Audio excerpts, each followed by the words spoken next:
Hello दोस्तों, मैं लेके आया हूँ आज आपके लिए DTF प्रिंटर। हाँ दोस्तों, आप लोग हमेशा पूछते रहते हैं DTF प्रिंटर कैसा होता है, कौन सा होता है।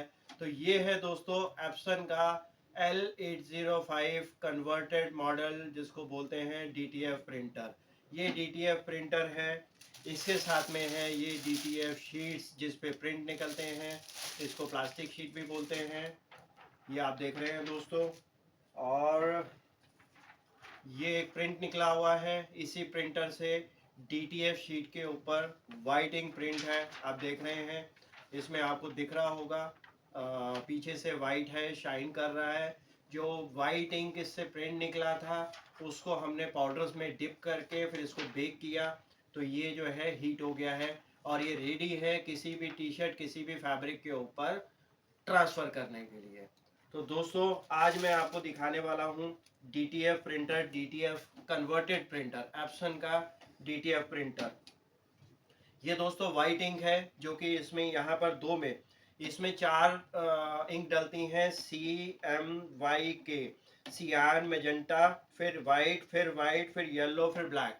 तो पहले 6 इंक का टैंक है। अगर इसमें पहले देखें तो इसमें सियान, magenta, light magenta, yellow, black और लाइट सियान डलता था। लेकिन जब हम इसको DTF में कन्वर्ट कराते हैं तो यहाँ पे जो दो पॉकेट्स हैं इसमें दोनों में वाइट इंक रहती है। यहाँ पे सियान रहेगा, यहाँ पे मेजेंटा रहेगा, यहाँ पे येलो, यहाँ पे ब्लैक। तो इसमें जो है लाइट सियान और लाइट मेजेंटा नहीं डलता है, उसकी जगह डलती है वाइट इंक, जो कि यहाँ पे डलती है। दोस्तों, अभी मेरा एक कुछ दिन पहले फ़ोन आया था मेरे पास एक कस्टमर का। वो DTF प्रिंटर यूज़ कर रहे थे, उन्होंने किसी से बाई किया होगा, लेकिन उनका दूसरे ही दिन DTF प्रिंटर में वाइट इंक आनी बंद हो गई थी। तो जब उन्होंने मेरे को फ़ोन करके पूछा तो मैंने उनसे कुछ सवाल पूछे और मेरे को पता लगा कि वो जो ये प्रिंटर में जो इन्होंने इंक टैंक पे वाइट इंक डाली है, उसको यूज़ करने से पहले वो शेक नहीं कर रहे थे। तो शायद उनको बताया नहीं गया होगा। हाँ दोस्तों, जब भी DTF प्रिंटर आपको यूज़ करना है, जो एप्सन का A4 या A3 कन्वर्टेड प्रिंटर है, उसमें जो ये वाइट इंक जो हम यहाँ पे रिफिल करते हैं, फिल करते हैं, उसको अच्छे से हिलाना ज़रूरी है।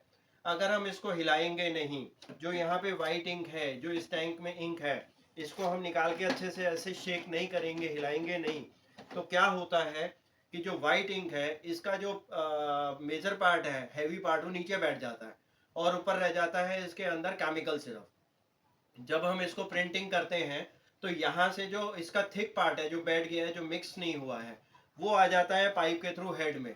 तो पाइप भी जाम हो जाती है और हेड भी जाम हो जाता है। तो ये बहुत ज़रूरी है, जो भी आप DTF का कन्वर्टेड प्रिंटर लेते हैं उसका इंक टैंक आपको बहुत अच्छे से ऐसे ज़ोर से हिलाना ज़रूरी है। तब जाके ये जो वाइट इंक है, जो इसका थिक पार्ट और जो इसका केमिकल पार्ट है, वो अच्छे से मिक्स हो जाता है और वो इजीली पाइप के थ्रू, हेड के थ्रू आपके पेपर पे प्रिंट करता है। नहीं तो ये प्रॉब्लम आएगी। सेम प्रॉब्लम अभी मेरे दोस्त एक और कुछ दिन पहले मेरे से पूछ रहे थे। उसमें उनका प्रिंटिंग आते आते उनकी इंक जो है बीच बीच में मिसिंग हो रही थी। तो सेम प्रॉब्लम वहां पर भी थी। अगर आप इसको शेक नहीं करेंगे तो क्या होगा, इंक चलेगी लेकिन वो स्मूथ नहीं चलेगी। हेड में जो आएगी वो पेपर पे प्रिंट होगी लेकिन स्मूथ नहीं होगी, कहीं कहीं पे मिस हो जाएगी, क्योंकि आपने इसको अच्छे से शेक नहीं किया है। तो ये प्रॉब्लम जो है सिर्फ एप्सन के A4 और A3 जो कन्वर्टेड प्रिंटर है उसमें ही होती है। जो मशीन होती हैं वो बड़ी मशीन होती हैं, उसमें ऑलरेडी मशीन के अंदर जो इंक टैंक होता है उसके अंदर रोलर लगे होते हैं जो कि ऑटोमेटिकली वाइट इंक को घुमाते रहते हैं और वो जमती नहीं है या वो उसका थिक पार्ट जो है नीचे बैठता नहीं है। तो ये बहुत ज़रूरी बात है। तो दोस्तों, ये हमारा हो गया एप्सन का DTF कन्वर्टेड DTF प्रिंटर। अब इसमें कन्वर्ट क्या होता है? सब्लिमेशन प्रिंटर में तो कुछ नहीं करना होता है। आपने ये प्रिंटर बाय किया, नॉर्मल इंक की जगह आपने सब्लिमेशन इंक डाल दी और आपका प्रिंटर रेडी, यानी कि सब्लिमेशन प्रिंटर हो गया। लेकिन DTF प्रिंट में क्या कन्वर्ट कराना पड़ता है? तो DTF प्रिंटर में बहुत सारी चीज़ें कन्वर्ट होती हैं। इसके अंदर अगर मैं बात करता हूँ तो यहाँ पर कुछ चेंजेस होते हैं, यानी कि ये पूरा प्रिंटर खुलता है, नया का नया प्रिंटर आपका पूरा खोला जाता है। यहाँ पे कुछ चेंजेस होते हैं। यहाँ पर ये ट्रे के बाद यहाँ पे भी कुछ एडजस्टमेंट्स होती हैं। उसके बाद यहाँ पर अगर आप देखेंगे तो इस तरीके का एक बेड बोलते हैं इसको हम अपनी लैंग्वेज में, ये बेड लगाया जाता है